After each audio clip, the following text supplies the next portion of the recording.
ఇక్టూస్ praise church సంఘ గురువుగా పనిచేస్తున్నటువంటి రెవరెండ్ డాక్టర్ అంజన బాబు గారు మన మధ్యలో ఉండడం సంతోషకరం. ఇప్పటికి ఆలస్యమైంది కనుక అయ్యగారికి కూడా చెప్పాను త్వరగా వాక్యాన్ని ముగించాలని. కనుక ఈ కొద్ది నిమిషాలు అటు ఇటు చూడకుండా శ్రద్ధగా దేవుని వాక్యాన్ని విని ఆత్మీయంగా బలం పొందుదాం, ప్రభుని మన రక్షకునిగా చేర్చుకుందాం. ఈ సమయాన్ని అయ్యగారికి నేను అప్పగిస్తున్నాను.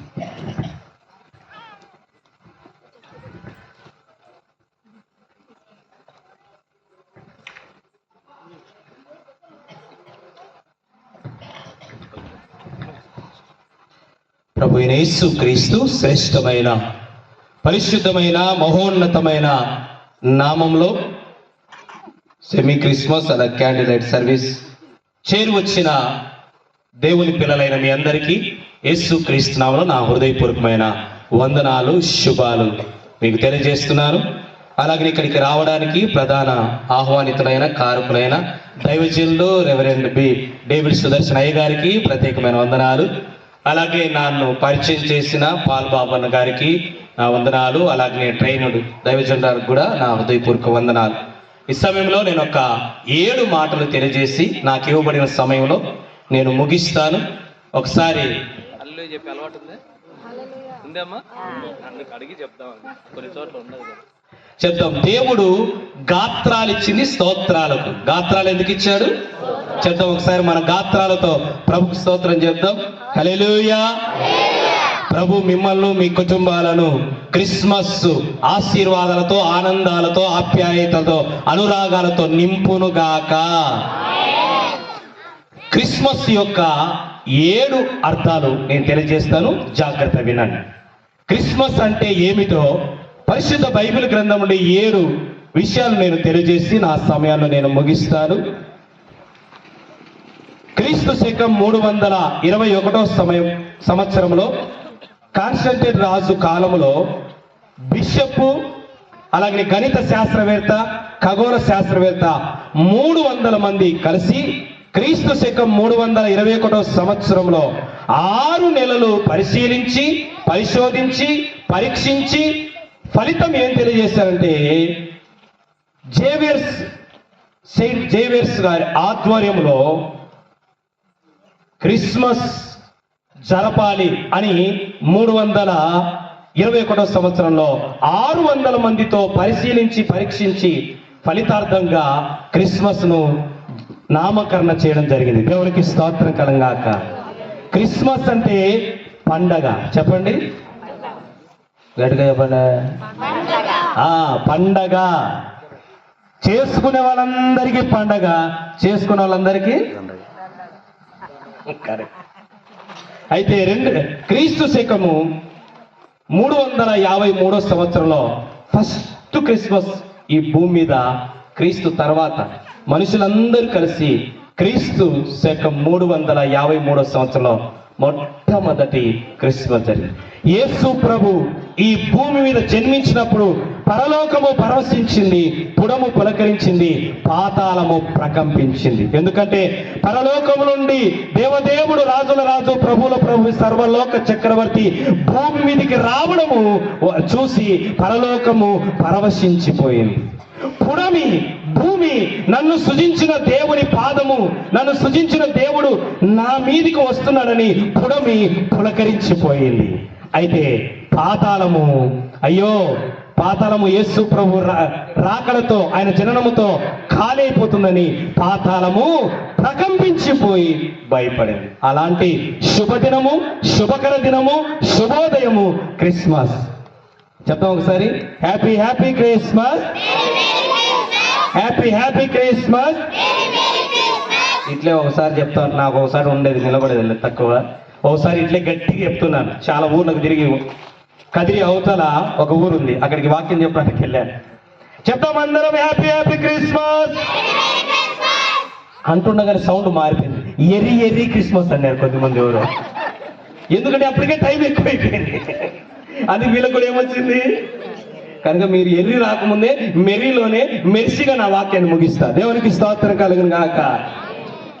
క్రిస్మస్ అంటే ఏమిటో క్రిస్మస్ యొక్క 7 అర్థాలు ఈరోజు నేను తెలియజేస్తాను. క్రిస్మస్ యేసు పుట్టుకతో క్రిస్మస్ అయిపోయింది. క్రిస్మస్ ఆయన పుట్టుకతో అయిపోయింది. అయితే ఇప్పుడు మనం చేసే క్రిస్మస్ ఏంటంటే క్రిస్మస్ యొక్క అర్థాన్ని, పరమార్థాన్ని మన జీవితాల్లో పాటించడమే నిజమైన క్రిస్మస్. ఉదాహరణ చెప్తాను. ఈ బైబిల్ అబ్బాయిలు ఇద్దరు బైబిల్ లైట్స్ కట్టారు.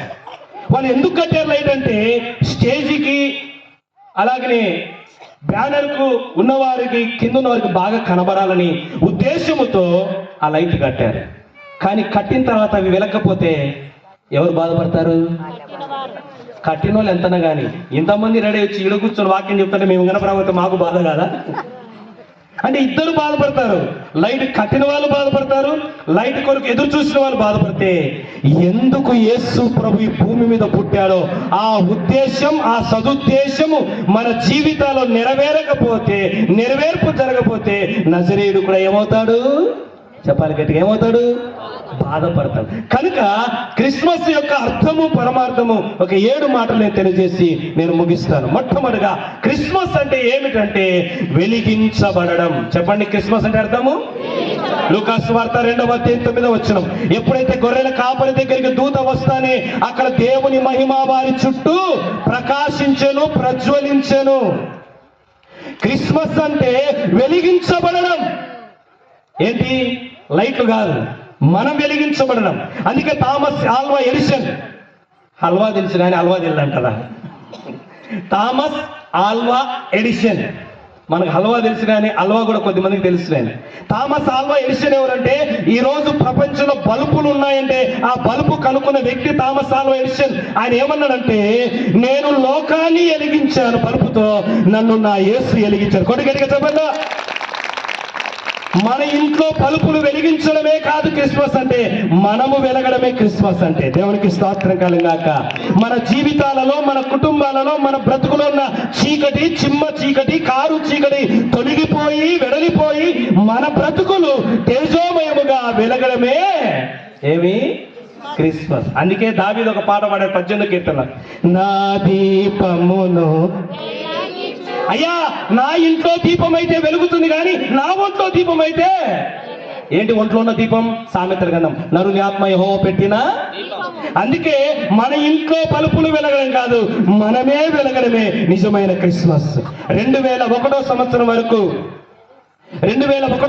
వరకు నేను కూడా సకల 16-17 సంవత్సరాల వయసుకే సకల దుర్వ్యసనాలకు బానిసనై, బందీనై, బద్ధుడనై బాధపడుతుంటే నా తల్లి కడుపు కోత తట్టుకోలేక ఇలాంటి కొడుకు పుట్టడం వల్ల నాకే ప్రయోజనం లేదు. వెనక చూస్తే ఉద్యోగం కలిగిన కుటుంబాలే, ముందు చూస్తే భూములు కలిగిన కుటుంబమే, కానీ నా వలన నా కుటుంబం చెడిపోయింది, పడిపోయింది. అలాంటి చీకటి వ్యసనాలలో బ్రతుకుతున్న నా జీవితాన్ని 2001 జూన్ 1 ఇలాంటి CSI church, Muddanur CSI church దగ్గర నా జీవితాన్ని క్రిస్మస్ కాంతితో, చెట్ల కాంతితోనే కాదు ఇంట్ల కాంతితోనే నా బ్రతుకునే నా దేవుడు వెలిగించాడు. హల్లెలూయా. హల్లెలూయా చెప్పేప్పుడు చేతులు ఇట్లానండి, ఎటనాలై. కొద్దిమంది ఇట్లా అంటారు టైం అయిందని, వాచ్లు చూపి అక్కడ చేతులు చూపియండి. హల్లెలూయా. క్రిస్మస్ అంటే నేను వెలగడం, నా ద్వారా అందరూ వెలగడం.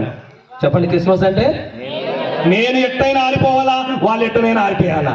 అదేనా క్రిస్మస్ అంటే? కాదు. క్రిస్మస్ అంటే అర్థం ఏంటంటే నా జీవితం వెలిగించబడాలా. క్రిస్మస్ అంటే అర్థము నా జీవితం వెలిగించబడాలా. పేరుకు బలుపు ఉంటుంది కానీ లోపల ఏముండదు? ఫీజు ఉండదు కానీ తీసేయరు. మనం పేరుకు బల్పులం కాదు. అందుకే ప్రకటన జీవించుచున్నావన్న పేరు మాత్రమే కానీ డాష్. కనుక మనము ఫీజు పోయిన బల్పులం కాదు, వెలుగుతూ వెలిగించే వాళ్ళం, మండుతూ మండించే వాళ్ళం, రగులుతూ రగిలించే వాళ్ళం. వెలుగు దేనికి గుర్తు అంటే పరిశుద్ధతకు. దేనికి గుర్తు? వెలుగు పరిశుద్ధతకు, మంచితనానికి. అందుకని ఏమన్నా యేసు ప్రభు మీ వెలుగును, సత్క్రియలను మనుషుల ఎదుట ప్రకాశింపచేయండి. మా ఊరిలో నా జీవితాన్ని తట్టుకోలేక మా ఊరందరూ తరిమేశారు, బద్వేలుకు తరిమేసినారు. బద్వేలో మా అక్క బావ దగ్గర ఉంటే వాళ్ళు తట్టుకోలేక వాళ్ళు మళ్ళీ మా ముద్దనూరు తరిమేశారు. అందరూ తరిమేస్తుంటే, ఎందుకంటే నా జీవితం అంతా నీచంగా, ఘోరంగా, అంత అపవిత్రంగా ఉండేది. అందరూ తరిమేస్తుంటే యేసు ప్రభు చేర్చుకున్నాడు. ఇప్పుడు నా ఊరికి నేను వెళ్తే నన్ను ఎంత రెస్పెక్ట్ ఇస్తారో. దేవునికి స్తోత్రం కలుగును గాక. ఎందుకో తెలుసా? వీడు వెలిగించబడ్డాడు. క్రిస్మస్ అంటే వెలిగించబడడమే. చెప్పండి, క్రిస్మస్ అని అర్థము వెలిగించబడడమే. మన జీవితాలు తేజోమయముగా వెలిగించబడడమే క్రిస్మస్. చీకటి పాపానికి గుర్తు, చీకటి కష్టానికి గుర్తు, చీకటి రోగానికి గుర్తు, చీకటి సమస్యకు గుర్తు.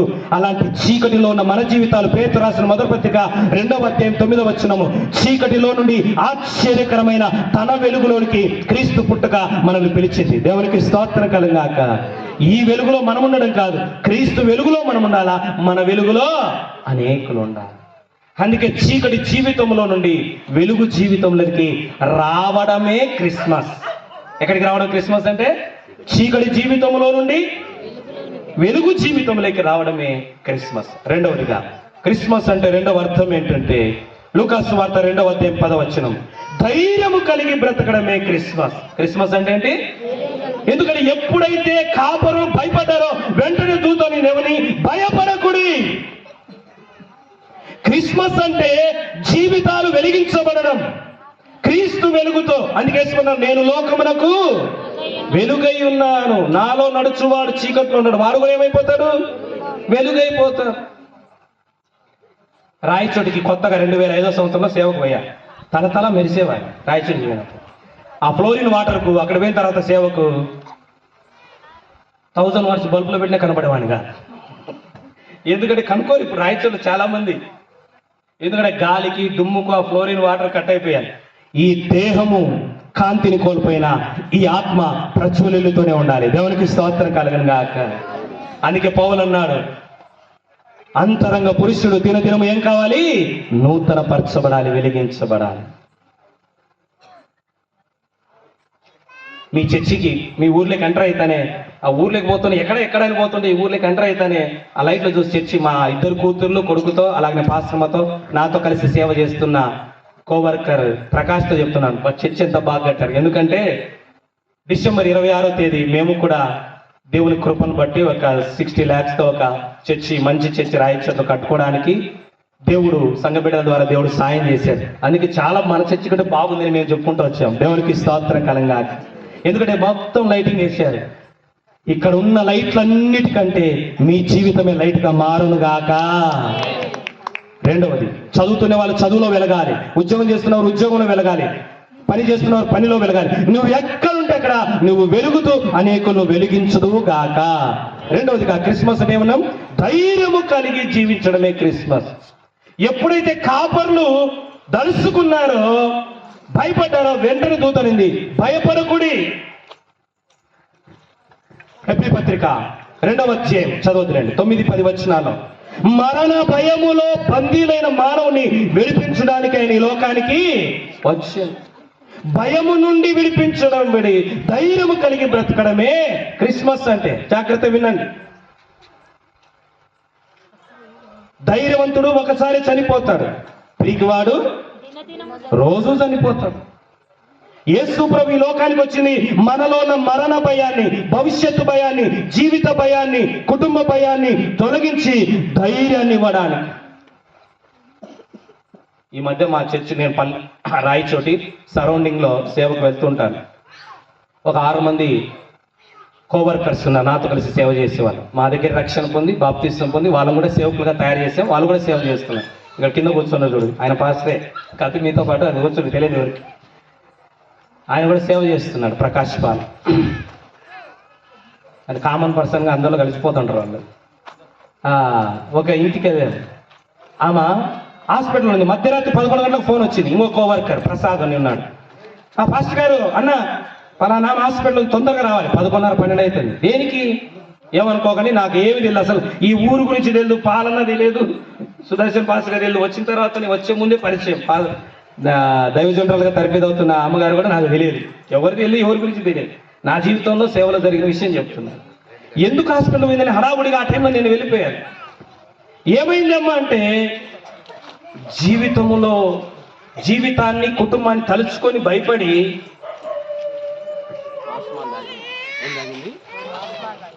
పూసుకోవడానికి చేంజ్ చేసిందేమా? చీర దేనికి ఇస్తారు? కట్టుకోవడానికి, మెడకేసుకోవడానికి. వాస్మలు దేనికి ఇస్తారు? పూసుకోవడానికి, తగ్గడానికి. ఎప్పుడు కూడా జీవితంలో నాకు జీవితం మీద విరక్తి కలిగింది, బ్రతుకు మీద విరక్తి కలిగింది, కుటుంబం మీద విరక్తి కలిగింది, నాకు ఈ జీవితం వద్దంటే నువ్వు పిరికొనివి. ఎన్నైనా రాని, 600 కానీ, అగ్గురారం పాడు కానీ, నాకు దేవుడున్నాడు, యెహోవా ఈయని ధైర్యంగా ముందు కొనసాగాలి. దేవునికి స్తోత్రం కలుగాక. నువ్వు ధైర్యంతో అడుగు వేస్తే ఎర్ర సముద్రం పాయలై నీకు రహదారిగా మారి దారిస్తుంది. నువ్వు ధైర్యంతో అడుగు వేస్తే ఎరికో గొడవలు కూలిపోయి నీకు స్టెప్స్ గా మారిపోతుంది. నువ్వు ధైర్యంగా అడిగిస్తే అద్భుతములు జరుగుతాయి. దేవునికి స్తోత్రం కలుగును గాక. అందుకే దేవుని పిల్లలు పిరికొలుగా ఉండకూడదు. మా అమ్మను ఊరందరూ అని మూసినారు. ఎందుకు?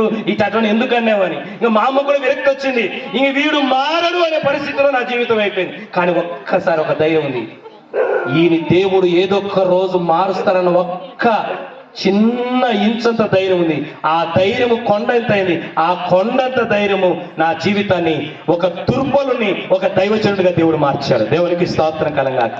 అందుకే నా జీవితం ఎట్లనో, నా కుటుంబం ఎట్లనో, నా చదువులు ఎట్లనో, నా పిల్లలు ఎట్లనో, నా భవిష్యత్తులోని భయపడొద్దు, బెదరపడొద్దు. అందుకే మా దగ్గర ఒకడంట అదిరి బెదిరి కదిరి పోయినాడు. అడిగినాడు అదిరి బెదిరి కదిరి నుంచి మళ్ళీ రాయిసడికి రాస్తుంది కదా. పోతే మా ఆయన చెప్పేవాడు, ఏదైనా తెలుసుకోవాలరా,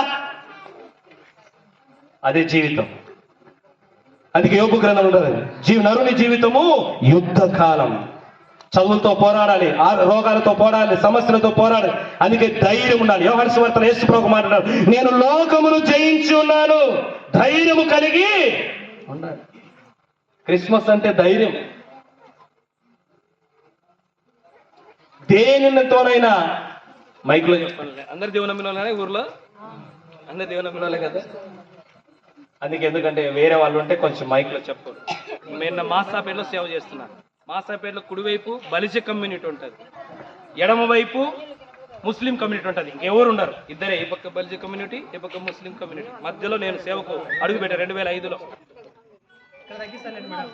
అందుకే మైక్ చెప్పలేదు, ఉన్నారు. అలాంటి అలాంటి ఊర్లో సేవ చేస్తున్నప్పుడు ఎన్నో 3 మందిరాలు కట్టబడి సేవ జరుగుతుంది. సభలు కూడా గట్టిగా. ఎందుకు? మన ధైర్యం కాదు, దేవుడు నాతో ఉన్నాడు. దేవుడు నాతో ఉన్నాడు. జాగ్రత్త వినండి. అబ్రహాము బలివ్వడానికి కొండ మీదకి వెళ్తున్నాడు. అబ్రహాము బలివ్వడానికి కొండ మీదకి వెళ్తున్నప్పుడు ఇస్సాకు అడిగాడు, డాడీ డాడీ, బలివ్వడానికి కర్రలున్నాయి, నిప్పు ఉంది, గొర్రెపిల్ల ఏది? ఎలా మనం బలివేది? ఎట్లా మనం ఆరాధన చేసేది అని అడిగితే తడుముకోకుండా అబ్రహాము ఒక మాట అన్నాడు. ఏమన్నా తెలుసా? యెహోవా ఆయన చూసుకుంటాడు. ఆ ధైర్యము మనకుంటే అబ్రహాము విశ్వాసులకు తండ్రిగా ఉన్నట్టుగా మనం కూడా ఈ లోకంలో అనేకులకు మాదిరిగా ఉంటాం. దేవుడు అలాంటి కృప మనకిచ్చును గాక. మూడోదిగా, క్రిస్మస్ అంటే ఒకటి వెలిగించబడడమే క్రిస్మస్. రెండోది, క్రిస్మస్ అంటే జీవితంలో ఎదురయ్యే ప్రతి సమస్యలను, శోధనను, వేదనను, బాధలను, ఇదే ఈ జీవితం వద్దనుకోకుండా దానికి ఎదురుడి నిలబడి జయించి ప్రభు కొరకు సాక్షులుగా నిలబడడమే, అలాంటి ధైర్యం కలిగి ఉండడమే క్రిస్మస్. మూడోదిగా, క్రిస్మస్ అంటే లూకా సువార్త 2వ అధ్యాయం 10వ వచనం. క్రిస్మస్ అంటే సంతోషించడమే. క్రిస్మస్ అంటే ఏంటి? అందుకనే ప్రజలందరికీ కలగబోవు మహా సంతోషకరమైన క్రిస్మస్ అంటే వెలిగించబడే జీవితం. క్రిస్మస్ అంటే ధైర్యం కలిగిన జీవితం. క్రిస్మస్ అంటే సంతోషించే జీవితం. ఏ జీవితము? సంతోషించే. క్రైస్తవుల జీవితంలో ఎప్పుడు కూడా సంతోషం ఉండాలి. అలా సంతోషం ఉండాలంటే దేవుని వాక్యం సెలవిస్తుంది. 16వ కీర్తన 11వ వచనం, ఆయన సన్నిధిలో సంపూర్ణ సంతోషం. ఒక పాట ఉంది, సంతోషం ఎక్కడ ఉందని సమాధానం ఎచ్చట నాకు దొరికేనని. ఎక్కడెక్కడ వెతికాడంట? బంధువులను, స్నేహితులను, ఊరు వాడ అంతా తిరిగాడంట. చివరికి ఎక్కడ దొరికిందంట? చివరికది నీలోనే కనుగొన్నాను. నిజమే. తింటేనో అంటేనో కొంటేనో సంతోషం రాదు. సంతోషం ఇచ్చే దేవుల్లో మనం ఉంటేనే సంతోషము కలుగుతాం. ఈ లోకము దుఃఖ సాగరములో మునిగిపోయింది. ఈ లోకము ఎంత పైకి నవ్వుచున్నాను, ఒకడు పైకి నవ్వుచున్నాను, దేవుని వాక్యం ఒకడు పైకి నవ్వుచున్నాను, లోపల అంతర మదనముతో అలమటించిపోతూ అల్లాడిపోతూ ఆవేదన చెందుతూ ఉంటాడు. అలాంటి వారికి కూడా దేవుడు ఉంది. పిల్లలు పుట్టకపోతే ఒక బాధ, పుడితే ఒక బాధ, ఉద్యోగం రాకపోతే ఒక బాధ, వస్తే ఒక బాధ, ధనం ఎక్కువ ఉంటే ఒక బాధ, లేకపోతే ఒక బాధ. ఇలాంటి పరిస్థితుల మధ్యలో మనిషి సతమతమైపోతూ సంతోషాన్ని సమాధానాన్ని కోల్పోయి జీవిస్తున్న మానవునికి క్రిస్మస్ ఏం తీసుకొచ్చిందంటే సంతోషం. ఏం తీసుకొచ్చింది? ముసిముసి నవ్వు కాదు, తెలుసు కదా సంతోషం. మా పాశ్రమ అది అక్కడే ఉంది. నన్ను గట్టిగా నవ్వొద్దు అంటారు. ఎందుకు తెలుసా? నేను నవ్వుతే డీటెయిల్స్ సౌండ్ వచ్చినట్టు వస్తుంది. రెండోది, నేను నవ్వుతే నా 2 చెక్కిలు నా చెవులు దాకుతాయి. ఏం దాకుతాయి? అంత పగలబడి నవ్వుతా. ఎందుకంటే న్యాచురల్ గా. దేవునికి స్తోత్రం కలిగినాక. ఎందుకంటే ఆయన ఇచ్చిన సంతోషం అవధులు లేనిది. సంతోషం నాకు సంతోషం, యేసు నాలో ఉంటే సంతోషం, సంతోషం నీకు సంతోషం, యేసు నీలో ఉంటే. ఆఖరికి ఒకడు డాక్టర్ దగ్గరికి వెళ్ళాడు. అయ్యా నాకు ఏమొద్దు, ఒక ఉదాహరణ, నాకేమొద్దు, నాకు సంతోషం కావాలన్నట్ట. ఏం కావాలన్నట్ట? మీ అందరికి ఆల్రెడీ తెలిసింది, సేవకులు చెప్పిన విషయమే, కొత్త ఏం చెప్పలేదు. సంతోషం కావాలంట. వాడు అన్నారు సంతోషం కావాలంటే సైక్రియాటిస్ట్ దగ్గర పోమన్నాడు. ఎక్కడ పోమన్నాడు? సైక్రియాటిస్ట్ అంటే మానసిక రోగులను బాగు చేసే ఆయన దగ్గరికి వెళ్తే ఆయన జుట్టు పిక్కుంటున్నాడంట. అయ్యా నాకు సంతోషం కావాలి, నీ దగ్గరికి పంపించారు, నువ్వేం లేదు జుట్టు పిక్కుంటే పిచ్చోళ్ళను బాగు చేసేసి నేను పిచ్చుని అయిపోయినా. అందరి దగ్గర పోతున్నారు. అందరి దగ్గర పోయి ఎక్కడ కూడా డాక్టర్లను అడిగాడు, ఇంజనీర్లను అడిగాడు, అధికారులను అడిగాడు, నాయకులు అడిగితే అందరూ చెప్తున్నారు నాకు దీన్ని బట్టి సంతోషం లేదు, దాన్ని బట్టి సంతోషం, ఎవరో ఒక నాకు లేదు లేదని ఉందని మాట ఎవరు చెప్పండి. లాస్ట్ మళ్ళీ అదే ఆయన దగ్గరికి వస్తే ఆయన ఒక మాట అన్నాడంట. ఈసారి ఎక్కడ దొరకరా? ఒక మాట చెప్తాను, అక్కడ ఖచ్చితంగా దొరుకుతాను. ఈ భూమి మీద ఎవరైతే సంతోషంగా ఉంటారో వాని ఒక చొక్కా వేసుకోమన్నాడు. ఏం వేసుకోమన్నాడు? ఆ చొక్కా వేసుకో, చుక్క కాదు చక్క వేసుకోమన్నాడు. సరే ఈయన ప్రపంచం అంతా తిరుగుతున్నాడు. నువ్వు సంతోషంగా ఉన్నావు, నువ్వు సంతోషంగా ఉన్నావు, నువ్వు సంతోషంగా ఉన్నావు. ఎవరో ఒకరు ఏదో బిడ్డను బట్టి సంతోషం లేదు, భర్తను బట్టి సంతోషం లేదు, భార్యను బట్టి సంతోషం లేదు, ఏదో కాదని చెప్తున్నాడు. లాస్ట్ కు ఒక సముద్ర ఒడ్డున ఇక ఎక్కడ సంతోషం లేదు, ఈ సముద్రంలో పడి చచ్చిపోదాం అనుకుని సముద్ర ఒడ్డుకు పోతే అక్కడ ఒక ఆయన పాట పాడుతున్నాడు. నేను పాడిన పాట ఏం పాట అది? సంతోషం నాకు పాడండి, సంతోషం నాకు. అబ్బా వీడెవరో సంతోషం ఉన్నాడు, సూపర్. ఎంత దూరం పోతే వెతకడానికి పోయినా 7 కాళ్ళకు తగిలేట్టు అన్నట్టు పోతే లాస్ట్ కు వీని దగ్గర ఉంది అని చూస్తే వాని ఒంటి మీద సక్కలేదు. ఏం లేదు, వాని ఒంటి మీద సక్కా లేదు. ఇంత ఆశకు వచ్చే, ఇంత సంతోషించే వాని దగ్గర సక్కా తీసుకుందా ఉంటే వాని దగ్గర ఏం లేదు. అప్పుడు అడిగండి, అయ్యా ఇంత ప్రపంచము తిరిగి సంతోషించే వాని సొక్కా వేసుకుంటే సంతోషం వచ్చదని చెప్పినారు, నీ దగ్గర సక్కలేదు, ఒక పంచ ఒకటే ఉంది అంటే ఆయన అన్నాడు సంతోషం అనేది చక్కాలో లేదు, చుక్కలో లేదు. సంతోషం అనేది ఇచ్చేవాడు మనలో ఉంటే అది బయటకు వచ్చేస్తా ఉంటది. దేవునికి స్తోత్రం కలుగాక. నా చేతిలో నిప్పు పట్టుకుంటే నిప్పు లక్షణం బట్టి నా చేయి ఏమైపోద్ది? కాలిపోతుంది. నా చేతిలో ఐసు గడ్డ పెట్టుకుంటే ఐసు గడ్డ లక్షణం బట్టి నా చేయి ఏమైపోద్ది? చల్లగా అయిపోతాయి. మరి యేసు నాలో ఉంటే ఆయనలో ఉన్న సంతోషం నాకు కూడా వస్తుంది. అందుకే క్రిస్మస్ అంటే సంతోషించడమే. 4వదిగా లూకా సువార్త 2వ అధ్యాయము 11వ వచనం. క్రిస్మస్ అంటే అక్కడ ఉంది, ప్రజలందరికీ కలగబో మహా సంతోషకరమైన సువర్తమానమేమనగా నేడు రక్షకుడు మీ కొరకు పుట్టి ఉన్నాడు, ఆయన ప్రభు అయిన యేసు క్రీస్తు. క్రిస్మస్ అంటే రక్షించబడుట. క్రిస్మస్ అంటే ఏంటి? పాపము నుండి, పాతాళము నుండి రక్షించబడడమే నిజమైన క్రిస్మస్. శరీర రక్షణ కాదు. శరీరాన్ని రక్షించడానికి దుస్తులు ఉన్నారు, పోలీసులు ఉన్నారు, వ్యవస్థ ఉంది. కానీ ఆత్మను రక్షించి పాపము నుండి, పాతాళం నుండి, అపవాది నుండి మనం రక్షించబడడమే క్రిస్మస్. అందుకే మార్కు సువార్త 16వ నమ్మి బాప్తిసం పొందినవాడు రక్షించబడును, లేనివారు భక్షించబడును. అందుకే మన జీవితంలో ప్రతి ఒక్కరికి రావాల్సింది రక్షణ. రక్షణ ఈ లోకములో అన్నిటికంటే విలువైంది. హెబ్రీ పత్రిక దేవుని వాక్యం సెలవిస్తుంది, ఇంత గొప్ప రక్షణను నిర్లక్ష్యం చేసిన ఎడల ఎలాగూ తప్పించు.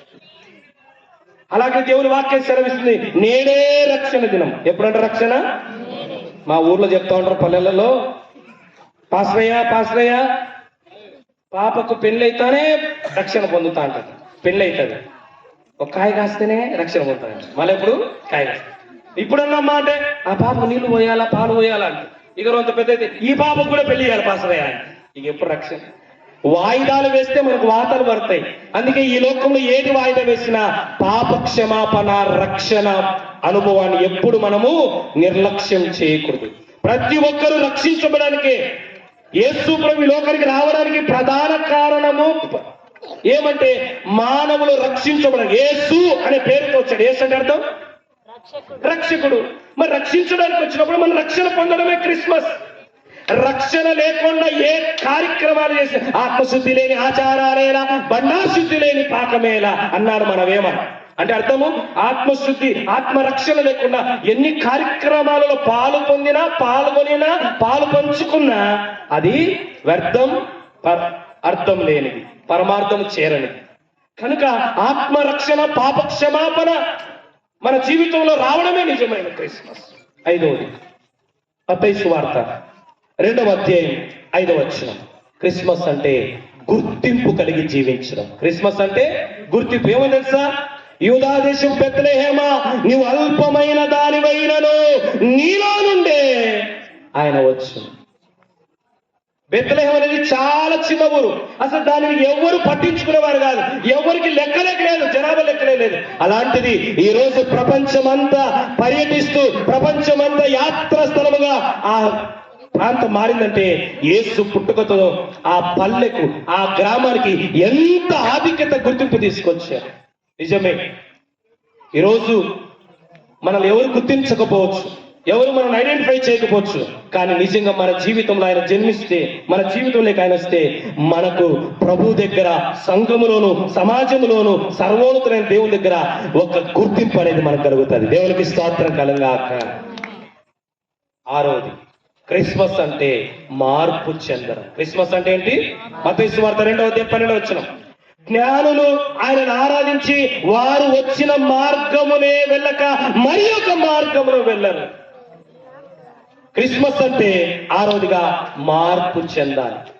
జీవితంలో మార్పు, అలవాట్లలో మార్పు, జీవిత శైలిలో మార్పు, మన జీవితము సమూలముగా మార్పు చెందడమే నిజమైన క్రిస్మస్. మార్పు లేకుండా, కూర్పు లేకోకుండా తీర్పు ఉంటుంది. మార్పు లేని జీవితాలలో, కూర్పు లేని జీవితాలలో తీర్పు ఉంటుంది. కనుక ఆ తీర్పును తప్పించి మన జీవితాలు మారాలి, మన కుటుంబాలు మారాలి, మన అలవాట్లు మారాలి, మన బ్రతుకులు మారాలని ఆయన దేవుడు మానవుడైన, ఎందుకంటే మానవుడు దేవుని దగ్గరికి వెళ్ళాలని. దేవునికి స్తోత్రం కలగాలి. అందుకే రోమపత్రిక 8వ అధ్యాయంలో ఆయన కుమారుని స్వరూపంలోకి మనం మారాలి. దేవుడు మానవ రూపంలోకి ఎందుకు వచ్చండి? మానవుడు దైవ రూపంలోకి మార్చబడాలా. క్రీస్తు లాంటి జీవితం, క్రీస్తు లాంటి జీవన శైలిలోకి మారాలి. అందుకే మార్పు మస్ట్ అండ్ షూర్. చివరిగా క్రిస్మస్ అంటే దేవుని వాక్యం సెలవిస్తుంది. దేవుని వాక్యం నుంచి లూకా సువార్త 2వ అధ్యాయం 14వ వచనం. క్రిస్మస్ అంటే సమాధానము కలిగి జీవించడం. ఏం కలిగి జీవించడం? ఇప్పుడు ఉందో లేదో నాకు తెలియదు. సిఎస్ఐ సంఘాల్లో నేను దేవుని నమ్ముకోకపోయినా, రక్షణ పొందకపోయినా, దేవుని బిడ్డగా లేకపోయినా అప్పుడప్పుడు క్రిస్మస్ కు, ఈస్టర్, గుడ్ ఫ్రైడేకి మా అమ్మతో వెళ్ళేవాడిని. ఒకసారి నేను చూశాను, బల్ల తీసుకునేప్పుడు, ఇప్పుడు కూడా ఉందమ్మా, ఉంది కదా, బల్ల తీసుకునేప్పుడు ఆడలు ఏం చేస్తారు? చేతులు కలుపుతారు. ఎంత మంచి పద్ధతి అది. నిజంగానే 3 రకాల సమాధానాలు మనిషి కలిగి ఉండాలి. ముగిస్తున్నాను, అయిపోయింది. 3 రకాల సమాధానం. 1, ఇతరులతో సమాధానం కలిగి ఉండాలా. 2వది, దేవునితో సమాధానం కలిగి ఉండాలా. మనలో మనము సమాధానం కలిగి. నేను ఒక్కోసారి బాప్తిసం ఇస్తానే పేర్లు పెడతా ఉంటాం.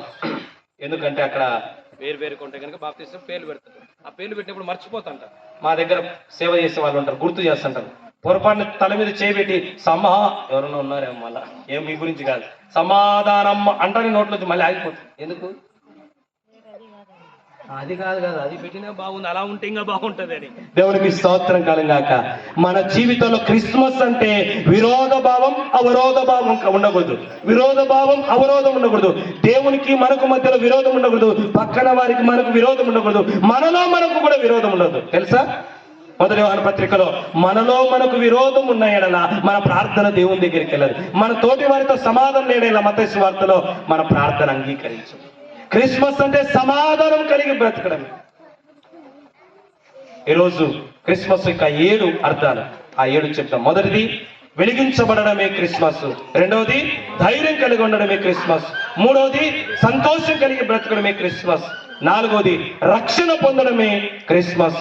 ఐదవది గుర్తింపు కలిగి ఒక ప్రత్యేకత, ఒక ఐడెంటిఫికేషన్ మన జీవితంలో ఉండాలి. ఆరవది మార్పు కలిగి బ్రతకడమే క్రిస్మస్.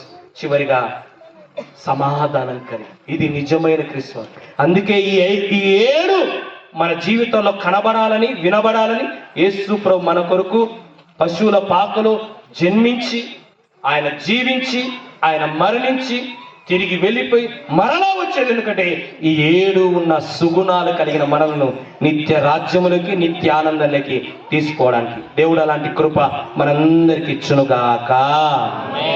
ఈ అవకాశం ఇచ్చిన స్థానిక దైవజనులు కాపరి గారికి, అలాగే దైవజనురాలకి, అలాగే పాలబాబు గారికి ప్రత్యేక వందనాలు అందరికీ.